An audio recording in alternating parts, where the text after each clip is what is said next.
میرے بھائیو، رمضان ختم ہونے کا مطلب یہ نہیں ہے کہ ہم رب العالمین کو بھول جائیں۔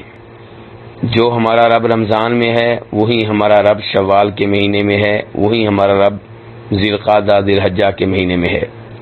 رمضان کے مہینے میں اللہ تبارک و تعالی نے روزے فرض قرار دیے تاکہ ہمیں متقی اور پرہیزگار رہنے کی عادت پڑ جائے، گناہوں سے دور رہنے کی عادت پڑ جائے۔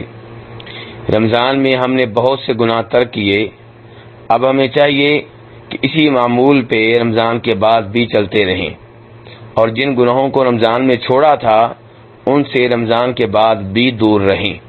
رمضان کا مہینہ تو اس لیے تھا تاکہ ہمیں گناہوں سے دور رہنے کی عادت پڑ جائے، اب عادت پڑ چکی ہے، اب ہمیں چاہیے کہ ہم اس سے فائدہ اٹھائیں۔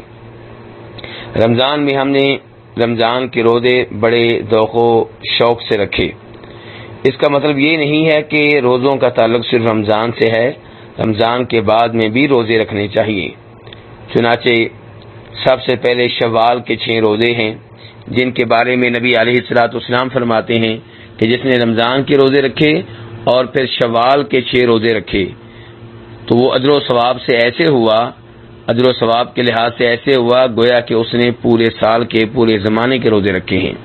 یہ حدیث مسلم شریف میں بھی ہے، ابو داؤد میں بھی ہے۔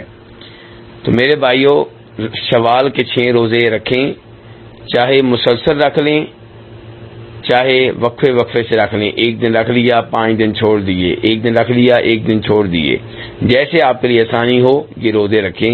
عید کے دن روزہ رکھنا ممنوع ہے، اس کے بعد آپ شوال کے مہینے میں کبھی بھی یہ 6 روزے رکھ سکتے ہیں۔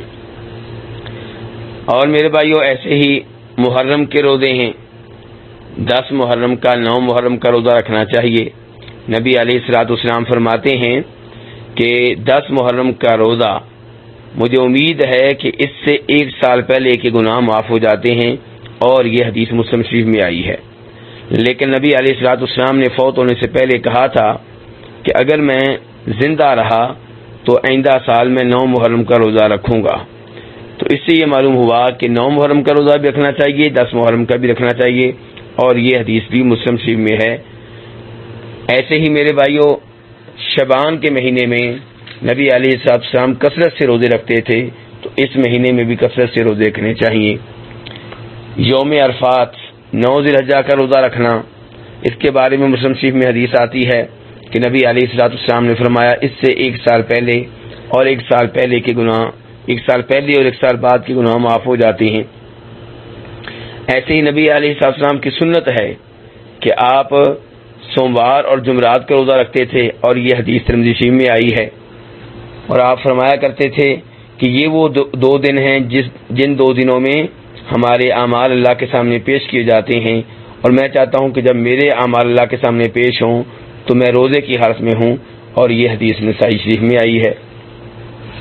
ایسے ہی نبی علیہ الصلوۃ والسلام نے ہر مہینے میں 3 روزے رکھنے کا حکم دیا ہے، جنہیں ہم کہتے ہیں کہ وہ روزے جو ان دنوں میں ہوتے ہیں جو دن چاند راتوں کے بعد آتے ہیں، یعنی کہ 13، 14، 15 کے روزے۔ اور ایسے ہی آپ نے فرمایا کہ بہترین روزے داؤد علیہ السلام کے روزے ہیں، یہ حدیث بخاری شریف میں آتی ہے، اور ان کے روزے آپ نے بتایا کہ یہ ہے کہ 1 دن روزہ رکھا جائے اور 1 دن ناغہ کر لیا جائے۔ تو کہنے کا مطلب یہ ہے میرے بھائیوں کہ رمضان کا عظیم مہینہ اگرچہ اختتام کے قریب ہے، لیکن اس کا مطلب یہ نہیں ہے کہ رمضان کے بعد ہم رب کو بھول جائیں، 5 وقت کی نمازیں بھی ترک کر دیں، نفلی روزوں کے قریب بھی نہ جائیں۔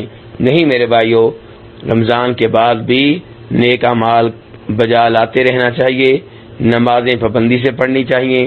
رمضان میں ہم نے قیام شروع کیا، تہجد کی نماز شروع کی، تو یہ رمضان کے بعد بھی ادا کرنی چاہیے۔ اللہ تبارک و تعالی ہمیں عمل کرنے کی توفیق عنایت فرمائے۔ جزاکم اللہ خیرا۔